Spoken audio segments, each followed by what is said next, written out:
दोस्तों बुजुर्गों, आप जानते हैं कि असेंबली के अंदर समाजवादी पार्टी की तरफ से यानी हमारी तरफ से एक लक्षवेदी यानी सरकार का ध्यान आकर्षित करने के लिए सवाल पूछा गया था और हमने सरकार से मांग की थी कि एक पावरलूम के लिए कमेटी बनाई जाए जो पावरलूम के मसलों पे स्टडी करके सरकार को एक रिपोर्ट देगी।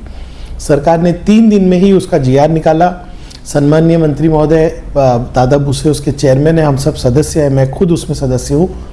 और मालेगांव शहर जो बुनकरों का शहर भिवंडी की तरह है, वहाँ के मसाइल सुनने के लिए, उनसे लोगों से मुलाकात करने के लिए, समाजवादी पार्टी के कार्यकर्ताओं से मिलने के लिए एक कार्यक्रम रखा गया है। हम 3 तारीख को तमाम समाजवादी पार्टी के कार्यकर्ता नेता वहाँ आ रहे हैं। आप सबसे अपील है कि जो कार्यक्रम रखे गए उसमें शिरकत करें, मुलाकात करें और आपस में बैठ के हम सुने समझें कि आगे का रायमल क्या हो, किस तरह से हम पावरलूम इंडस्ट्री को इस मंदी से बाहर निकाले और तरक्की की तरफ ले जाए। एक बार फिर अपील करता हूं कि मेरे मालेगांव के तमाम साथियों का साथ दें और 3 तारीख को भारी तादाद में जो सभा है, मीटिंग है, उसमें शिरकत करें। शुक्रिया महोदय, त्यांनी विनंती केली आहे लक्षवेधी क्रमांक 6 वितरित केल्याप्रमाणे तितकाच वेळ देऊ। अध्यक्ष महोदय, आज इस लक्षवेधी के माध्यम से मैं जो लक्षवेधी में सम्माननीय मंत्री महोदय ने कबूल किया है 30 लाख लोगों के लिए न्याय मांगने के लिए खड़ा हुआ हूं। आपने खुद कहा कि महाराष्ट्र में 12,70,000 पावरलूम है, उसमें 30 लाख लोग डायरेक्टली और बढ़ने चाहिए। आज आपका और मेरा प्रयत्न ये रहेगा कि बढ़ने भी चाहिए और अच्छे भी चलने चाहिए। अध्यक्ष महोदय, भिवंडी, मालेगांव, इच्चलकरंजी, शोलापुर सबके लिए आज न्याय मिलना चाहिए। मैं बड़ी उम्मीद से आज यहाँ पर खड़ा हुआ हूँ। अध्यक्ष महोदय, सबसे पहले तो चंद्रकांत दादा का धन्यवाद कि उन्होंने महाराष्ट्र को टेक्सटाइल पॉलिसी दी और अब ये टेक्सटाइल पॉलिसी अध्यक्ष महोदय 8 साल तक रहेगी। लेकिन दादा, नम्रपने से मैं आपसे कहना चाहता हूं, पूरे टेक्सटाइल पॉलिसी को मैंने वर्ड बाय वर्ड पढ़ा है। पूरे टेक्सटाइल पॉलिसी में पावरलूम शब्द ही नहीं है। और अगर आप देखेंगे, आप सबसे पहले कह रहे हैं कि आपको 25,000 करोड़ का आपको इन्वेस्टमेंट चाहिए, 5 लाख लोगों को आप जो है नौकरी देने वाले। मैं आपको ये एक हिंदुस्तान टाइम्स का आर्टिकल दूंगा।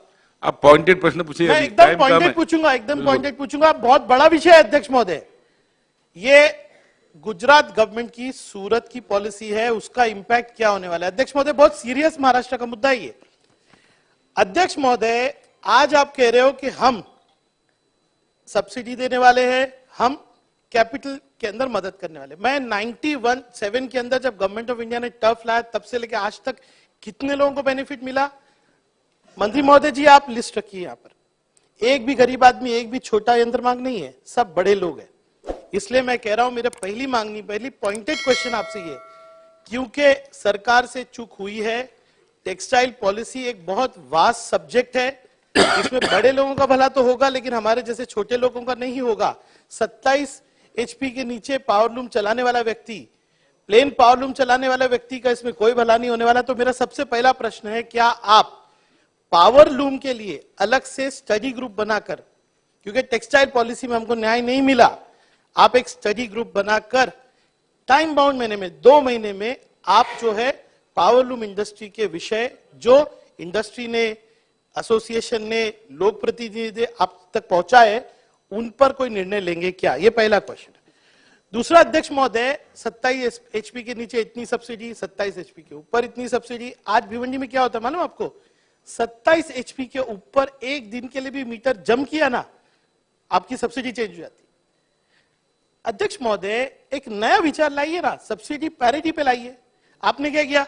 अलग सब्सिडी रखा है, उसके ऊपर आप, सही बात है, विदर्भ और मराठवाड़ा को न्याय मिलना चाहिए, आपने वहां पे फ्यूल चार्जेस निकाल दिया। यानी मैं अगर मराठवाड़ा में कपड़ा बनाऊं और भिवंडी में बनाऊं तो अलग अलग है। मेरा प्रश्न यह है कि ये पैरिटी आप लाएंगे क्या? आपको ये सोचना पड़ेगा। अध्यक्ष महोदय, हम लोग आज किस चीज पे, आज पावरलूम वाला जो व्यक्ति है ना, वो जॉब वर्कर बन गया। अध्यक्ष महोदय, अध्यक्ष महोदय, न्याय दीजिए टेक्सटाइल को इस तरह से। अध्यक्ष महोदय, यान की कालाबाजारी होती है। मैं नाम कंपनी का नहीं लेना चाहता हूं, एक कंपनी यान बना रही है, एक कंपनी, और आप कह रहे हैं कि फ्री मार्केट है। फ्री मार्केट है तो ये इंडस्ट्री चलेगी कैसे? हम क्या जॉब वर्कर बनेंगे? अपनी पूरी जिंदगी की कमाई लगा दो और बाद में जॉब। अध्यक्ष महोदय, मेरा पॉइंटेड क्वेश्चन, अध्यक्ष महोदय, क्या इस पे पैरिटी लाएंगे? दूसरा अध्यक्ष महोदय मेरा क्वेश्चन ये है, आज 15 दिन पावर लूम बंद करना पड़ रहा है अध्यक्ष महोदय, 15 दिन। मेरा आपसे सवाल ये है कि सन्मान्य दादा ने यहां खड़े रहकर कहा था कि हम 27 HP से जो नीचे उनको 75 पैसे की सब्सिडी एडिशनल देंगे और फिर 1 रुपए की सब्सिडी देंगे। ये प्रस्ताव तो सरकार का है ना। आप कह रहे हो कि नई सरकार ने वो कुछ किया जो इस सरकार ने नहीं किया। गलत बोल रहा हूं? आज पूरे महाराष्ट्र को आप कह रहे हैं कि महाराष्ट्र को महाविकास आघाड़ी ने न्याय नहीं दिया। दादा मुझे मालूम है आपकी भूमिका क्लियर है, आप चाहते ही हमको मिले सब्सिडी, जो दादा ने यहां पर खड़े रह के कहा, लेकिन आप सबका सहभाग लेके आप सन्मान्य दादा के पास वापस जाइए कि आपके बजट के अंदर किया हुआ अनाउंसमेंट आज उस पर न्याय नहीं मिल रहा। अध्यक्ष महोदय मेरे 2-3 क्वेश्चन और है, नहीं, पहले 2 प्रश्न का उत्तर दो। इसका आंसर हो जाने दीजिए, फिर मैं 3 क्वेश्चन और पूछूंगा। अध्यक्ष मंत्री महोदय। माननीय अध्यक्ष महोदय, जो मुद्दा या ठिकाणी उपस्थित झालाय तो सुरुवातीला मान्यच केला पाहिजे की महाराष्ट्रामध्ये रोजगार निर्मितीमध्ये ज्यांचं मोठं योगदान आहे अशा यंत्रमाग धारकांना अधिकच्या सवलती मिळाल्या पाहिजेत, याबद्दल मी सहमत आहे।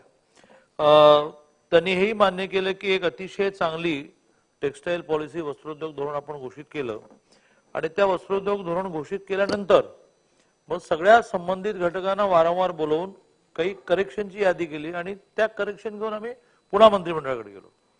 आता त्यांचं म्हणणं आहे की तरीही यंत्रमाग धारकांना पुरेसं पुरेसा विचार झाला नाही, म्हणून त्याच्यासाठी एक वेगळा अभ्यास गट नेमावा। मान्य, मी आजच्या अशा प्रकारे अभ्यास गटाची घोषणा करतो की ज्याच्यामध्ये भिवंडी, मालेगाव, इचलकरंजी 3 सेंटर्स प्रामुख्याने आहेत, काही प्रमाणात विटा आहे। ह्या ठिकाणच्या संबंधित लोकांना, लोकप्रतिनिधी आणि संबंधित यंत्रमाग धारकांना इन्व्हॉल्व करून आपण एक अभ्यास गट तयार करू, त्याचा ऑफिशियल GR काढू, त्यांना पुरेशी साधनं उपलब्ध करून देऊ फिरण्यासाठी आणि मग त्याच्यातून तुम्ही एक प्रस्ताव मांडा। 2 मुद्दे त्यांचे पेंडिंग आहेत, म्हणजे एक तर मोठी घोषणा आपण केली त्याचा त्यांनी उल्लेख केला नाही, बहुतेक ते पुन्हा उठणार आहेत। तर आपण यावेळेला 24,58,000 दारिद्र्य रेषेखालील कार्ड धारकांना मकर संक्रांतीच्या निमित्ताने, मकर संक्रांत ते होळी, कारण एवढं प्रोडक्शन व्हायला पाहिजे, 24,58,00,000 कुटुंबांना एक मोफत साडी देणार आहोत। त्याचं कंपल्शन असं आहे की ती महाराष्ट्रातल्या यंत्रमाग धारकांनीच तयार केली पाहिजे।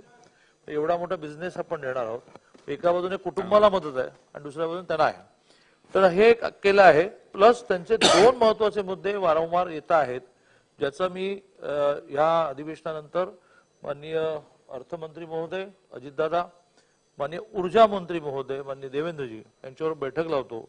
मला हे मान्यच आहे की खूप दिवस हा विषय पेंडिंग आहे की 75 पैसे ऑलरेडी जी इलेक्ट्रिक सबसिडी आपण देतो नाही असं नाही, ती अजून वाढवून त्यांना हवी आहे, त्या विषयाचा निर्णय करू। 5% त्यांच्या कर्जावरचं व्याज हे सरकारने बेअर करावं, हा प्रस्ताव जवळजवळ त्यातली माहिती गोळा करणं झालं, हा प्रस्ताव जवळजवळ पूर्ण होत आलाय। ज्याचा उल्लेख राहिला त्याबद्दल मी दिलगिरी व्यक्त करतो की जसं इचलकरंजी आहे, भिवंडी आहे, मालेगाव आहे, विटा आहे, त्याच्यापेक्षाही मोठं किंवा त्याला समकक्ष हे सोलापूरचं मार्केट आहे की ज्या ठिकाणी सुद्धा यंत्रमाग धारक आहेत मोठ्या प्रमाणात। त्यांना ते कोणत्या कॅटेगरीत येतात, 25 ते 45% मध्ये येतात का 30 ते 45% मध्ये येतात, एकदा मान्य सुभाष बापूंबरोबर बसून आपण पूर्ण करू। गारमेंट या विषयासाठी तर आपण खूपच मोठ्या प्रमाणावर सवलती देतो आहोत आणि त्यामुळे त्याची एक वेगळी लक्षवेधी आपण उपस्थित करावी। त्यानिमित्ताने मला सभागृहात तेही अवगत करता येईल की आता आपण एक निर्णय, म्हणजे त्याचा अभ्यास चाललाय की अन्य राज्यामध्ये सोलापूर हे झोन 4 मध्ये येतं, पश्चिम महाराष्ट्र। गारमेंट या विषयामध्ये एक खूप ऐतिहासिक निर्णय आपण करतो आहोत की त्या इंडस्ट्रीमध्ये पगार जो दिला जातो त्या पगारावर काही कॉन्ट्रीब्यूट सरकारने करावं की जेणेकरून त्या महिला कामगारांना थोडा बरा पगार मिळेल, त्या इंडस्ट्रीला सुद्धा राहत मिळेल किंवा त्यांच्या सॅलरी एक्सपेंडिचर मध्ये सरकारचा काही सहयोग। पण हे सगळे विचाराधीन विषय आहेत। माननीय सुभाष बापूंनी ह्याच अधिवेशनामध्ये समजा गारमेंट या विषयाला धरून ही यंत्रमागाची आहे जर लक्षवेधी उपस्थित केली तर मलाही त्या निमित्ताने यावर खूप काम करता येईल। चला, अरे सिंह अध्यक्ष महोदय जी, मैं मंत्री महोदय जी का बहुत धन्यवाद करूंगा कि उन्होंने 3 विषय पे जो है मेरे डिमांड एक्सेप्ट की। स्टडी ग्रुप बनाया, 5% जो आपने कहा है कि इंटरेस्ट वेवर की जो फाइलें हैं मैं क्लियर करूंगा, तो आपने जो कहा कि 5% की जो इंटरेस्ट वेवर की फाइलें हैं, आपने कहा कि मैं जल्द से जल्द क्लियर करूंगा, तो वो टाइम मुझे बता दीजिए। दूसरा, अध्यक्ष महोदय, सरकार ने आज क्या अनाउंस किया कि 27 लाख साड़ियां जो आप बनाने वाले उसको आपने कंपलसरी किया कि अभी वो पावरलूम पे बनेगी। अध्यक्ष महोदय, मेरी मांगनी है कि हैंडलूम के लिए जो आपने रिजर्वेशन किया है, पोछा जो मारते हैं वो कपड़ा, हैंडलूम की एक पूरी कैटेगरी है। अब हैंडलूम में कोई कपड़ा बनता नहीं, लोग, ये ओपन बात है कि लोग सिर्फ कागज पे हैंडलूम की प्रश्न कंपनी पूछेंगे चलाते। तो मैं ज्यादा पॉइंटेड आएंगे। पूछ रहा हूं, वो सब कपड़े जो लोकल बाजार में यूज होते हैं, पोछा करना, ऐसे कई 12 कैटेगरीज है, क्या ये रिजर्वेशन जो है पावरलूम को भी मिलेगा ताकि काम मिले पावरलूम को? यानी आप कंपलसरी कीजिए कि जो कॉटन बेस्ड जो कपड़े हैं जो ओपन मार्केट में बिकते हैं, जिसको ज्यादा एक्सपोर्ट की जरूरत नहीं, फिनिशिंग की जरूरत नहीं, वो सब इसके अंदर है। दूसरा ना अध्यक्ष महोदय, स्टेट महामंडल जो है यंत्रमाग का, उसमें जो बीमा हो रहा है ना, वो पुराने रेट पे हो रहा है। आपसे निवेदन है कि वो पॉलिसी को रिव्यू कीजिए और इंश्योरेंस जो है उसकी पॉलिसी को सुधार कीजिए। ये टेक्सटाइल में रह गया है अध्यक्ष महोदय। दूसरा, क्या आप भिवंडी आएंगे?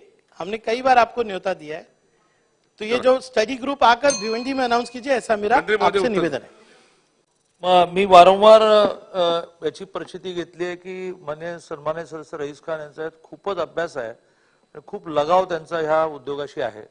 त्यामुळे जो अभ्यास गट तयार करणार आहोत त्यात त्यांना नक्की त्याच्या आधी आम्ही टेक्सटाईल पॉलिसीच्या अभ्यास गटात त्यांना घेतलं होतं आणि त्यांचा हा आग्रह जो आहे भिवंडीचा तोही मला मान्य आहे. वर्षाताईने असं म्हटलं की गारमेंटच्या विषयामध्ये मुंबई गारमेंटचं खूप मोठं हब आहे. हा, मोठ्या प्रमाणात म्हणजे अगदी असं धारावी पासून थेट गोरेगाव आणि सगळ्या भागामध्ये. त्यामुळे गारमेंटची वेगळी लक्षवेधी लावूयाच आपण, लावूयात म्हणजे तुम्ही कोणती लावा. पॉवरलूमच्या कापडासाठी रिझर्वेशन बाबत उद्योग विभागाला विनंती केली आहे, ते करू. पण आता तुमच्या ह्या सगळ्याच म्हणजे काय काय अशा मागण्या असू शकतात यासाठी एक अभ्यास गट मी घोषितच केलाय, पण तुम्हाला त्यात सन्मान्य सदस्य म्हणून म्हणतो मी.